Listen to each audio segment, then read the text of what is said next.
Bonjour à toutes et à tous. Alors bienvenue sur le plateau Plan BIM 2022. On y est toujours depuis ce matin pour présenter les différentes actions. Alors sur le plateau, à l'instant même, on a à ma droite François Pellegrin, architecte. Si, ils entendent, vous en faites pas. Ils entendent. Si, on va vous entendre également. Donc architecte qui intervient au nom de l'UNSFA. L'Union nationale des syndicats français d'architectes, je reprécise quand même. Et puis au pupitre, on a Claire d'Outreligne. Voilà, d'Outreligne. Je savais que j'allais buter sur son nom. On s'est pourtant briefé, mais voilà, ça peut arriver. Donc, qui est directrice du développement de la solution BIM APAV, donc qui vient ici représenter en quelque sorte la filière des organismes tierces partie indépendante, c'est-à-dire les bureaux de contrôle en gros. Donc vous venez nous présenter l'action 2 qui est faciliter l'autocontrôle et le contrôle avec la maquette numérique. Alors je précise que cette action elle est en copilotage avec l'UNSFA et Filiance. Allez-y. C'est exact. Bonjour à tous. Donc je vais vous parler de l'action et de ce que nous avons en fait, des axes qui ont soutenu notre travail. Donc le premier axe était de clarifier et d'améliorer en fait le processus de contrôle pour... Oui, j'aurais dû passer... attendez, je vais...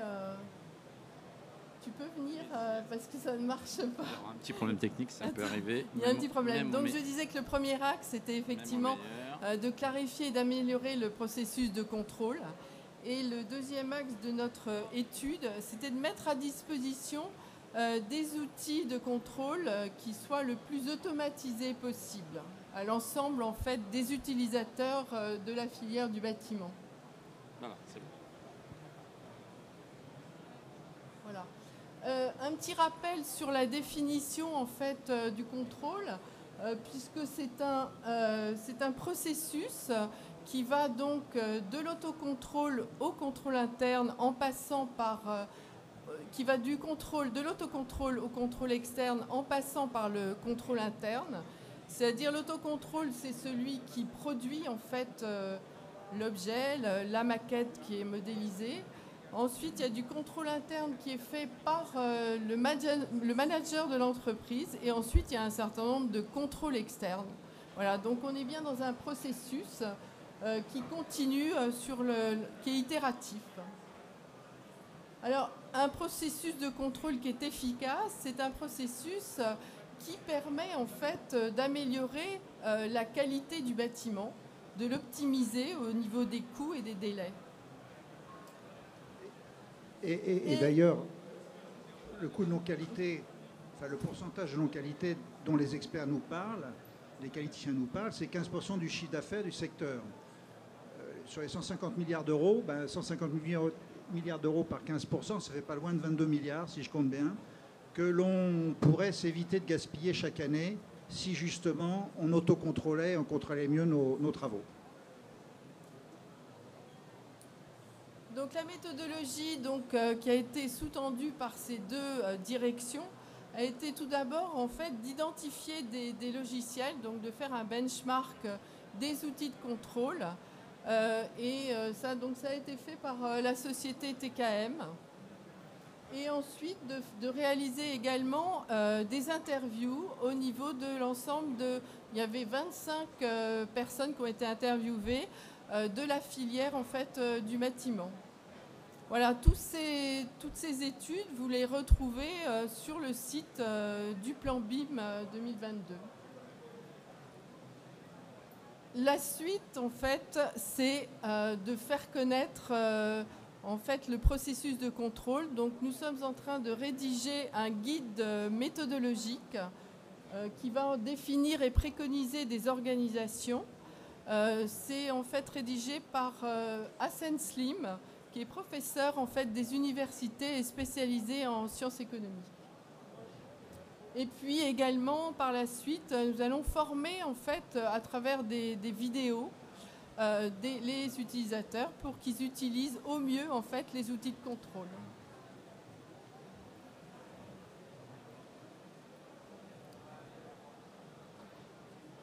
dans l'autre sens. Voilà. Donc, une synthèse des comparatifs des outils de contrôle. C'est une des diapos de l'étude. Donc, il y a eu une quinzaine de sociétés qui ont été retenues, suivant en fait des niveaux de contrôle qui sont différents. Ça peut aller du contrôle de la qualité des maquettes au contrôle en fait de performance, comme par exemple des surfaces ou des dimensions. Et également, le dernier niveau, c'est du contrôle d'exigence réglementaire. Voilà. Et il y a aussi un niveau supérieur, mais qui n'a pas été pris dans l'étude, qui est la modélisation avec des outils de modélisation. Et je revais toujours dans le mauvais sens. Voilà, donc l'intérêt, en fait, pour l'utilisateur, c'est de mieux contrôler, de contrôler plus rapidement, que ces résultats soient plus fiables et surtout de les tracer, en fait, et de les enregistrer. Voilà, là vous trouvez, je ne vais pas vous le décrire entièrement, mais vous trouvez un processus de contrôle qui est donc plutôt en phase conception-construction. Vous voyez à gauche de l'écran, vous avez des maquettes numériques qui sont réalisées par l'architecte, le BET Structure, BET MEP et puis l'économiste. Donc ils vont fournir en fait leur maquette avec un rapport d'autocontrôle. Donc on voit en fait la démarche qui est les uns s'appuient sur les résultats des autres. Voilà, c'est en fait on peut parler de données d'entrée et de données sortie. Sur le dessin, on voit donc à gauche toutes les maquettes qui sont fournies avec les rapports d'autocontrôle, et ils sont fournis d'une part au BIM Manager pour vérifier, contrôler la qualité des maquettes, pour qu'elles puissent en fait être en adéquation et être assemblées et fusionnées. Et ensuite, donc ça fait l'objet d'un rapport en fait de contrôle externe. Et ensuite, ces maquettes sont fournies finalement à la fin de la phase. On peut imaginer que c'est une phase APD. Donc, ils sont validés par celui qui est pilote de la conception. Ça peut être l'architecte. Et il fournit en fait donc la validation des livrables au maître d'ouvrage avec son rapport de contrôle externe. Voilà, c'est comme ça qu'il faut le lire. Et ensuite, donc, c'est fourni à la maîtrise d'ouvrage, au contrôleur technique et au coordinateur SPS, mais ça pourrait être aussi fourni à l'entreprise, puisque là, c'est pas une phase, ça serait la phase DCE, ça serait l'entreprise. Et donc, tout le monde peut contrôler plus facilement et éviter de refaire ce que les autres ont fait. Voilà. C'est comme ça qu'on souhaite faciliter et surtout simplifier en fait le processus de contrôle. Et le dernier, ce qui est en dernier, donc à droite, c'est l'administration ou l'assureur aussi, hein, qui va en fait faire un contrôle externe en s'appuyant sur toute la chaîne de contrôle qui a été fait antérieurement.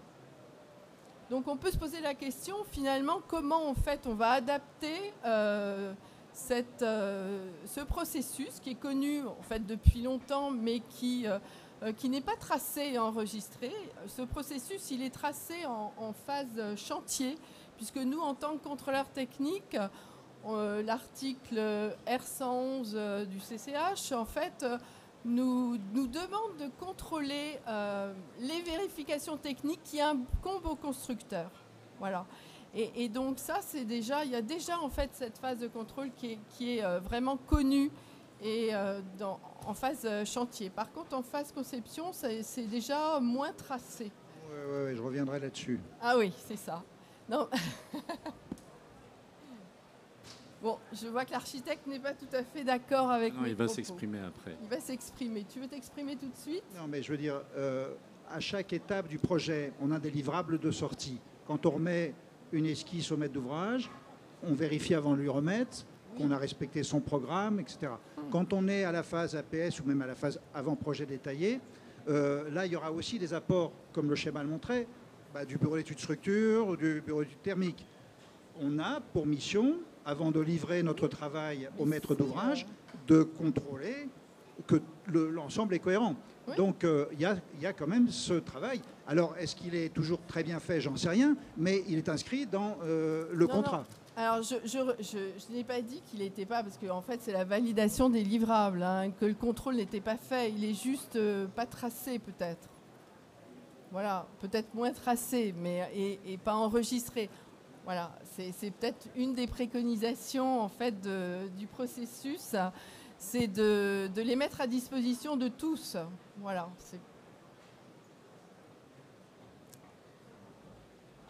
Voilà, des exemples de contrôles qui sont justement faits par l'architecte.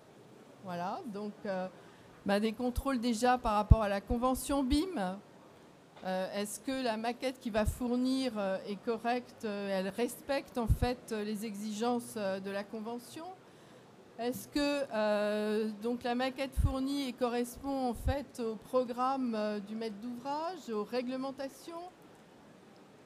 Oui, un cabinet d'architectes, il a forcément en même temps plusieurs clients.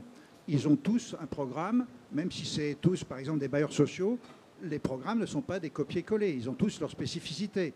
Il y en a un qui va vous dire que le séjour doit faire au moins 3,60 m, d'autres pas moins de 3,50 m. Certains vont demander des circulations. Vous savez que sécurité incendie nous impose 1,20 m minimum, mais il y en a qui veulent au moins 1,25 m, d'autres carrément 1,30 m. Tout ça, il faut qu'on puisse l'enregistrer, ces exigences, et les attacher au projet en question.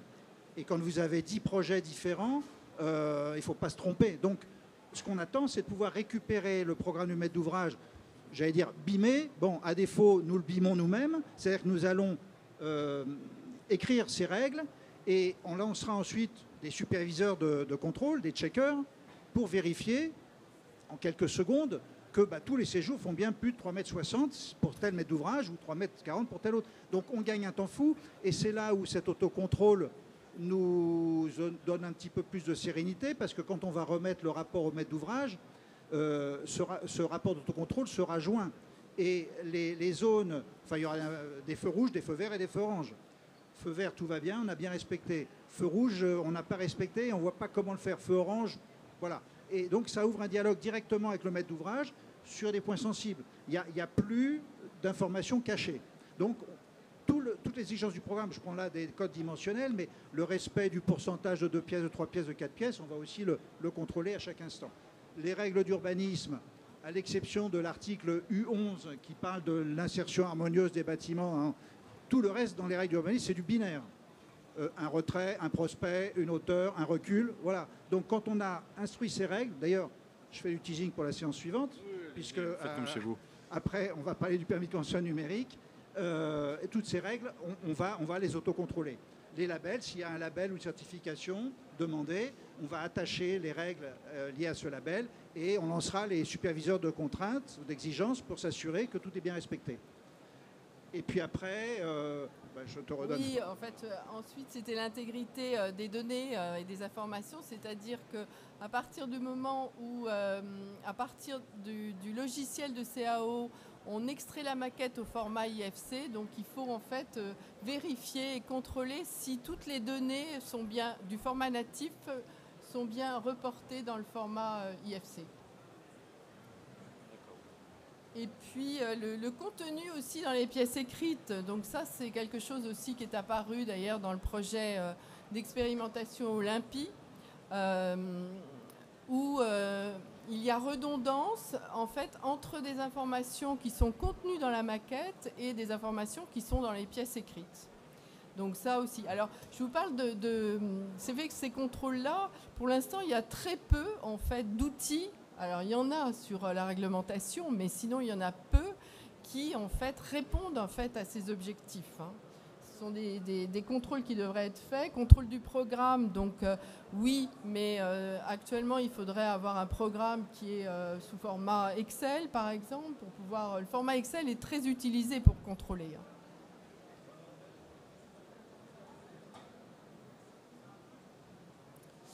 Donc des contrôles externes, bon là j'ai fait une liste d'exigences et de contrôles qui pourraient, de vérification, qui pourraient être vus par le BIM Manager pour la qualité des maquettes.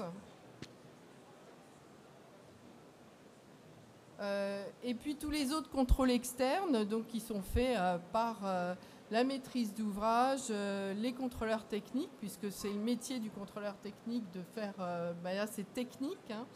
Le CSPS, les assureurs, l'administration, on l'a vu tout à l'heure. Alors, donc François va vous expliquer et faire les exemples en fait qu'il a. Il va présenter un petit peu, mis au point. après le contexte général, quelques cas concrets. Alors avant que François Pellegrin s'installe, juste préciser qu'avant cette conférence, il m'a précisé qu'il venait prêcher la bonne parole. Pour quelle raison? Selon lui, je fais du BIM solitaire depuis 30 ans et je veux désormais du BIM solidaire avec un D. Voilà. Je trouve que c'est une belle entrée en matière. Allez-y, François Pellegrin. Non, mais ce n'est pas une blague en fait, hein. C'est un contrat avec le plan construction d'il y a vraiment très longtemps, qui était sur le thème climat, architecture, forme nouvelle. Donc c'est le sujet d'aujourd'hui quand même, hein. Sauf que c'était en 79 qu'ils ont lancé cet appel à idées, donc vous n'étiez pas nés pour la plupart. Et à l'époque, il n'y avait même pas de micro-ordinateur, il n'y avait pas Internet. On a quand même trouvé un Apple II, gonflé avec 16K de mémoire vive. On a inventé la modélisation 3D et on a inventé l'héliodon numérique, c'est-à-dire la simulation d'ensoleillement. Pourquoi? Pour engager le dialogue entre des gens qui ne savaient pas se parler. L'architecte, le thermicien, l'économiste, chacun a son langage. On a découvert en 80 que cette vision 3D a valeur ajoutée, puisque le thermicien pouvait extraire des données, le maître d'ouvrage d'autres données, l'économiste d'autres données, donc c'était du BIM. On a découvert que ça mettait les gens en synergie, voilà. Et depuis 80, je creuse le même sillon et ça commence à prendre, la preuve, ce salon. Voilà. Alors quelques exemples. Ah, c'est moi qui appuie. Voilà, normalement, voilà. Bon, ça c'est d'ailleurs le premier permis de construire numérique qu'on a déposé en 2016 à Bussy-Saint-Georges. Pour dire que, voilà, quand on a cette maquette, alors j'ai pas né le bon adaptateur, mais vous pouvez revenir demain, je fais la même chose. J'aurai le bon câble. Mais voilà, je vous aurais montré en direct live comment ça marche, mais déjà, comme disait Claire, avec ça, je peux vérifier l'intégrité de ma maquette, parce que tout de suite, s'il y a des volumes qui ne sont pas fermés, ça ne va pas marcher. Donc, première vérification, premier autocontrôle, c'est l'intégrité de la maquette. Deuxième autocontrôle, c'est de vérifier si cette maquette est véritablement renseignée. Elle l'est sur le plan métrique, assurément, puisqu'on peut prendre des cotes à tout moment, mais elle l'est également, dans l'image en haut au milieu, sur le plan de la sémantique. Parce que j'interroge, je clique sur un ouvrage, j'ai son pédigré. Plus ou moins renseigné, ça dépend du stade d'avancement du projet. Et puis, après, bon, j'ai des visualisations, et surtout, je peux le disséquer. Et ce qui est important, c'est que, quand je dis je peux, c'est mes interlocuteurs, mon maître d'ouvrage, parce que je lui donne, pas la tablette, hein, ça il peut se la payer, mais je lui donne gratuitement mon BIM, et il va pouvoir lui-même aller où il veut, faire des coupes où il veut, faire de mesures où il veut. Donc cette transparence installe la confiance, et transparence plus confiance, Christian, tu sais par cœur, ça débouche sur la garantie de performance. Pourquoi? Parce que toutes les simulations que l'on va faire, tous les autocontrôles que l'on va faire, eh bien, ils sont basés sur le jumeau numérique. Ce n'est pas des abacs, ce n'est pas des statistiques, ce n'est pas des camemberts, c'est la vraie vie.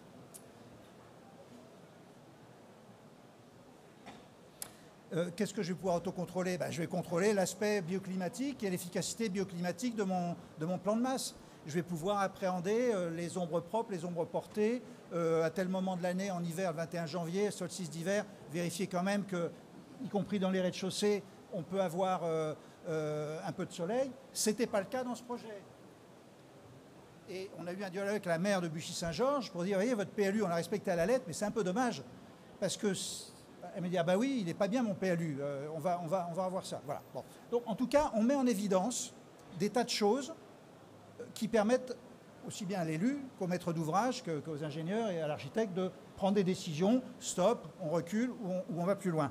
Voilà, ça c'est l'autocontrôle de performance énergétique. bioclimatique. Pareil, ici, c'est une réhabilitation. Dans le programme du maître d'ouvrage, on devait plugger pour agrandir certains séjours, pas tous. Bon, nous, on a voulu quand même mettre ça en évidence du point de vue du confort visuel. Je ne suis même pas dans la thermique, je suis sur le confort visuel. Eh bien, on a expliqué que ces logements ici, ce logement-là, il allait subir une perte de valeur ajoutée ou de valeur d'usage due à l'affaiblissement de la lumière. Donc voilà, c'est des décisions qu'on partage avec le maître d'ouvrage. On auto-contrôle les conséquences de nos actes et on les rend lisibles et compréhensibles. Je suis toujours dans le confort visuel. Je peux contrôler, je vais quand même citer ArchiWizard, cet outil qui me tient à cœur parce que j'ai participé à son élaboration dans un contrat de recherche il y a longtemps. Je peux à tout moment vérifier le nombre de luxe qui rentre dans ma pièce. On avait une façade double pot. Si je bouge mes lamelles de stock étaient à l'extérieur, comme c'est un outil qui calcule en temps réel, j'ai dans la seconde le nouveau spectre qui s'affiche. Ici, je peux mesurer sur chaque fenêtre. Vous avez ici les mois, là les heures. En bleu, vous avez le flux indirect. En rouge, le flux direct. Donc même si je ne suis pas un expert et je ne le suis pas en thermique, je me dis que quand je suis à Marseille, sur cette fenêtre, à partir du mois de mai, il faut peut-être quand même éviter de faire entrer de soleil. Je bouge quelque chose, je vois dans la seconde si j'ai amélioré ou détérioré. Voilà. Donc ça, c'est des outils d'autocontrôle quand même relativement efficaces parce qu'ils agissent en temps réel. Vous n'avez pas le besoin, je dis toujours ça à mes camarades thermiciens, d'attendre 15 jours que le thermicien vous fasse un retour. Le retour, vous l'avez dans une seconde tout seul à votre bureau. Des petites vérifications simples, sécurité incendie, autocontrôler qu'on respecte, vous savez, le C+D, enfin bon, pour éviter la propagation d'un étage à l'autre, il y a des distances en fonction de la classe incendie. À l'époque, je n'avais pas encore utilisé les checkers qu'on verra après. Eh bien, comme a dit Claire, on balance ça sous Excel et on vérifie sur Excel que les valeurs sont bien respectées à chaque fois. Voilà, un système d'autocontrôle que je rends intelligible parce que je peux le donner, y compris quand je dépose le permis au pompier en disant j'ai autocontrôlé tout ça. Bon, ça j'en ai parlé, c'était juste l'idée de dire que on va mettre spatialement en évidence les règles. Et ça, c'est le premier geste qu'on avait fait pour le permis de construction numérique. Et on s'est dit, c'est pas bon, on n'y comprend plus rien, trop d'informations tue l'information. Après, on a séquencé par étapes chaque article du PLU les uns après les autres. Et pour chaque article du PLU, on a fait une maquette blanche et on exprimait la règle. Et c'était instruit. Bon, il ne faut pas que je le dise, c'est pour tout à l'heure, ça. Voilà, des systèmes de contrôle avec un checker qui est plus puissant, qui s'appelle Solibri Mallet Checker, où on va pouvoir... Ils ont appris, ou ils ont intégré les règles de réglementation incendie, comme on verra qu'ils ont intégré les règles d'accessibilité handicapée, et on va pouvoir checker partout en quelques secondes que les distances, compte tenu de la classe incendie dans laquelle, du classement de l'immeuble, les distances sont respectées, le C+D est respecté. Donc moi, ça amène de la sérénité. Vérifier les PMR, voilà, vous dites à quelqu'un à l'agence de le faire, ok, on le fait, et puis à un moment, on va bouger un truc. Bon, là, à tout moment, en quelques secondes, vous appuyez sur le bouton et vous allez checker, et vous aurez ce rapport à gauche, feu vert, feu rouge, feu orange, qui vous dit là, ça passe, ça passe pas, et après, on peut discuter avec le bureau de contrôle, avec le maître d'ouvrage, voilà. C'est toi qui reprends ou c'est moi là ? Comme vous voulez. Enfin, vous voyez, de toute façon, l'intérêt, on a mis rationaliser ou optimiser le processus. Il faut bien identifier les processus de contrôle. Ensuite, il faut que ça se fasse dans la clarté des rôles. Ce n'est pas parce qu'on a des outils surpuissants qu'il faut commencer à aller sur les plates-bandes du voisin. Chacun dans son rôle en fonction du contrat que le maître d'ouvrage nous a confié, des missions qui sont confiées. On veille tous à la cohérence d'information. On voit que ce contrôle avec le BIM, il est simplificateur, il est déstressant. On peut optimiser cette chaîne de contrôle. On accède et on trace les enregistrements des résultats. Ça fiabilise les données. Il y a la fiabilité des outils de contrôle. Et puis, tout ça est numérisé de façon à ce que les gens soient petit à petit amenés dans une certaine discipline pour formaliser tout ça. Mais ce qu'on constate pour le vivre, je regarde ce qu'il y a après, bon, on terminera là-dessus, c'est que c'est vraiment un outil de, je dirais, ça rend zen, quoi, poussé à l'extrême, hein, parce que, mais l'idée c'est d'être transparent, voilà. Si vous êtes transparent, déjà dans l'autocontrôle, vous voyez vous-même en interne dans votre bureau ce qui va, ce qui ne va pas, vous réglez tout ce qui peut être bien réglé, et après en toute transparence, vous allez discuter avec votre maître d'ouvrage, avec le contrôleur technique, avec l'ingénieur structure, etc. Et voilà, là il y a un problème, il faut qu'on se penche dessus.